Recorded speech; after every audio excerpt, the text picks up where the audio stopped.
Hey friends, so today we're going to talk about extended chords. Right now I'm working on some videos that will be exploring the MIDI capabilities of the Alesis SR16. If you're interested in some of those videos, just comment below and subscribe if you haven't already.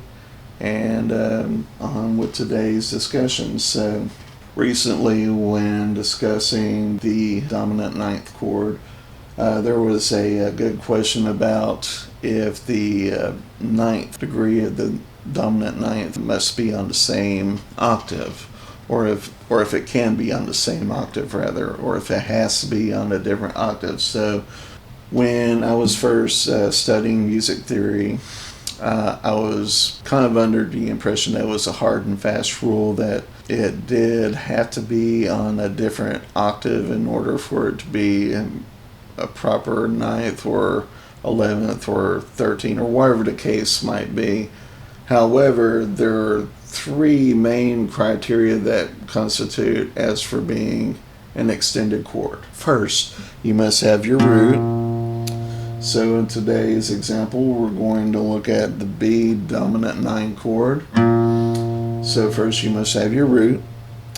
Second, you must have your third, because that's going to determine the tonality, whether it's a major chord or a minor chord.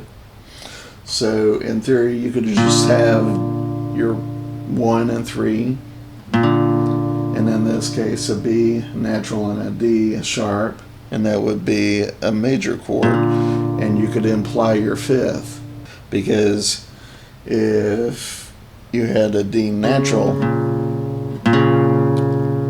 now you'd have a minor tonality, so you could just have a B minor chord doing that.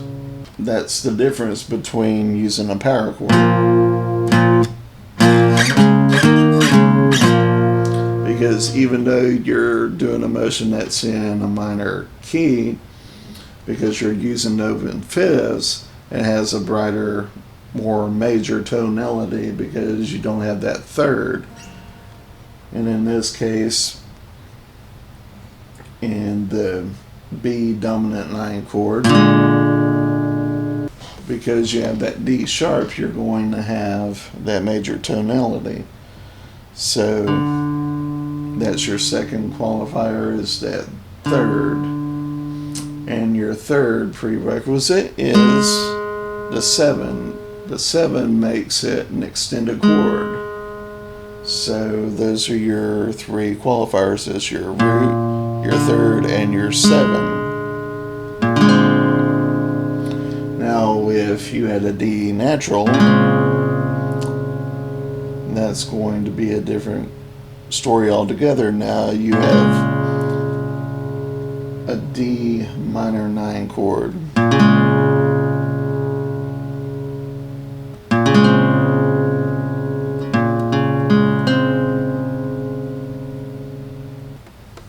So let's look at a different chord real quick.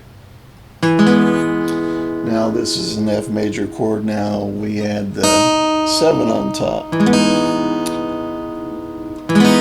you have a F major 7 chord. So what happens when you add that 7 on top is you have that major 7, and it adds some tension to the chord. And if you were to take the E down an octave, the difference between an E and F natural would be a minor second. So it begs for it to resolve somewhere. And in this case, an F major 7 resolves very well to a C major chord in much the same way that a G dominant 7 resolves to a C major. So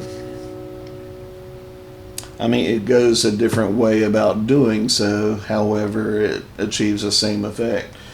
So you can resolve an F major 7. I hope that this video gave you some value today. I hope you enjoyed it. If you did, make a comment below, and if you haven't yet, subscribe, and I will see you next time. Take care.